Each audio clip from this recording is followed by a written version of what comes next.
Welcome to the first part of a series on how to complete your quilt after your quilt top is pieced. I'm Donna and I'm making this video because quilt patterns, like the ones you'll find at xoxsew.com, typically don't have room to provide instructions on how to quilt and finish your project. I also find that video instructions tend to be far more effective than written ones for this entire process, so let's jump right to it. You'll need painter's tape, basting pins, a hair marker, and a ruler.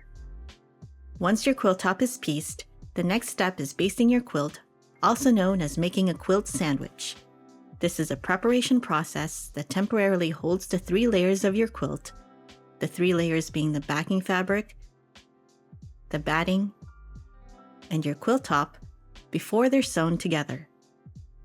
Keep in mind that the backing fabric and the batting need to be bigger than your quilt top to ensure you have 3 layers at all times during the quilting process. A 3-inch overage is a safe amount, but exactly how much really depends on your comfort level and the size of your project.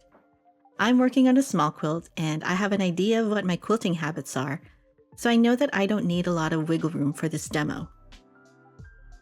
Now there are different methods to baste your quilt. There's pin basting, thread basting, spray basting, and even glue basting. There are also different techniques on where your quilt is basted. They could be on the floor, a table, on a wall, or even rolled on wooden boards.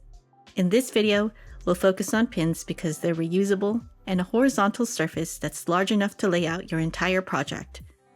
Before you start, check that your pin doesn't leave a mark on your surface area. Now I don't have enough room to zoom out of a large quilt, so I'm working with a small project on a table. The first step is to snip any loose threads on the back of your quilt top, and also make sure to give it a good press. Do the same with your backing fabric. Next, lay your backing fabric with the wrong side facing up on your surface. Make sure the fabric is smooth and flat. Then, secure it generously to the surface using painter's tape. The fabric shouldn't be too loose or stretched out, but not so tensed up that it shrinks back when you let go. You might need to readjust your tape placement, and that's fine. Just take your time with this process. If it's too loose, the layers will tend to bunch up while you sew, which may cause a fold on the back of the quilt. If it's too stretched, the back of your quilt may look puckered after quilting. This is just one of those things we tend to get a better feel for with more practice.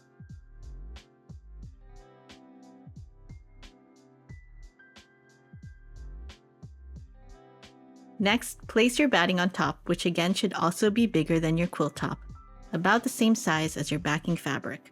If you're working with batting where one side is smoother than the other, make sure the smooth side is facing up. Remove any loose threads or anything visible because that might show up on your quilt in the end. Then, smooth it from the center out to flatten those bubbles and creases. Just be careful not to shift the backing underneath. Last comes the top layer. Center your quilt top on the batting with the right side facing up. Again, smooth the layer from the center to the edges to keep everything nice and flat. If you have a quilt design in mind, this is the time to mark those lines. I typically use a ruler and a hair marker. It's an ergonomic marking tool that works great on fabrics. It creates visible guide marks to know where your stitches will go when it's time to quilt your project. Straight lines are efficient, but I think it's also great for beginners because it's a good way to practice sewing straight lines. For this mini quilt, I'll be making diagonal lines to match the 45-degree angles of this pattern design. With your quilt design all marked up, it's time to pin baste. Starting from the center, secure all 3 layers together with a pin. I use these nifty curved safety pins because they're great for scooping those layers with ease. Continue to pin, spacing them about 3 to 4 inches apart. It doesn't have to be exact, I just use the length of my finger as a guide to space them apart. Now that it's basted, the next step is quilting. You can quilt your project by hand, or by machine, or both. They are in separate videos, so I'll see you there. Thanks for watching.